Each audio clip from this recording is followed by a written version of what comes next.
કચ્છના પાટનગર ભુજમાં 40 કરોડના ખર્ચે બસ પોર્ટ તૈયાર કરવામાં આવ્યો હતો। બસ પોર્ટનું 26 ડિસેમ્બરે મુખ્યમંત્રીના હસ્તે લોકાર્પણ કરવામાં આવશે। ત્યારે ટ્રાફિકને અડચણરૂપ લારી ગલ્લાવાળાઓને હટાવવાની કામગીરી કરવામાં આવી રહી છે। ભુજ નગરપાલિકા ટ્રાફિક પોલીસને સાથે રાખી દબાણો હટાવવાની કામગીરી હાથ ધરી છે। તો મહત્વની બાબત છે કે ગતકાલે શેરી ફેરિયા સંગઠન દ્વારા તંત્ર સાથે બેઠક કરી યોગ્ય વિકલ્પ આપવા માંગ કરી હતી। ત્યારે આજે ભુજ નગરપાલિકા દ્વારા વહેલી સવારથી જ દબાણ હટાવાતા નાના ધંધાર્થીઓમાં ભારોભાર રોષ જોવા મળ્યો હતો।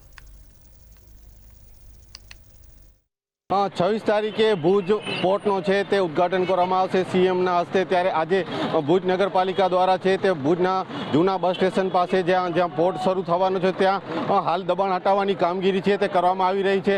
તમે જોઈ રહ્યા છો અહીંના દ્રશ્ય જે ભુજ નગરપાલિકા દ્વારા અહીં જેટલા જે લારી ગલ્લાવાળાઓ છે તેમને હાલ અહીંયા હટાવવામાં આવી રહ્યા છે અને પોલીસ બંદોબસ્ત પણ હાલ તૈનાત કરવામાં આવ્યો છે। કોઈ અનિચ્છનીય ઘટના ન બને તેના માટે પણ હાલ ચુસ્ત તકેદારી રાખવામાં આવી રહી છે।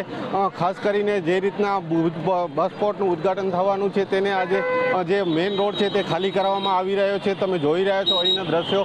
અહીંના કેટલાક લારી સંગઠનવાળા છે તેમની સાથે પણ આપણે વાત કરવાનો પ્રયત્ન કરશું। મોહમ્મદભાઈ, ખાસ કરીને આજે જે છે તે હટાવવામાં આવી રહ્યો છે, શું કહેશો? આપ જાણો છો તેમ નવા બસ પોર્ટ શરૂ થઈ રહ્યું છે અને નવા બસ પોર્ટ શરૂ થવાના કારણે આવતીકાલે બસ પોર્ટ શરૂ થયા પછી કોઈ પણ પ્રકારની ટ્રાફિકની સમસ્યાઓ ન થાય એના માટે પ્રશાસન જે છે આજની કાર્યવાહી કરી રહ્યું છે। અમે પ્રશાસનને છેલ્લા 1.5 મહિનાથી આ કાર્યવાહી માટે સંપૂર્ણ હકારાત્મક અભિગમ સાથે સાથ સહકાર આપેલો છે, પરંતુ આજની જે કાર્યવાહી છે એ સ્ટ્રીટ વેન્ડર એક્ટ 2014 અને ગુજરાત સરકારના જે નોટિફિકેશન છે 2018નું એના સંપૂર્ણપણે ઉલ્લંઘન કરીને કરવામાં આવેલી છે। ત્યારે હોટેલ સહારા પેલેસવાળી ગલીની અંદર એક વિકલ્પ આપવામાં આવ્યો છે। એક વિકલ્પ જે છે અહીંયા અભય કલર લેબથી કરીને ટેક્સી સ્ટેન્ડ સુધીનો વિકલ્પ આપવામાં આવે છે।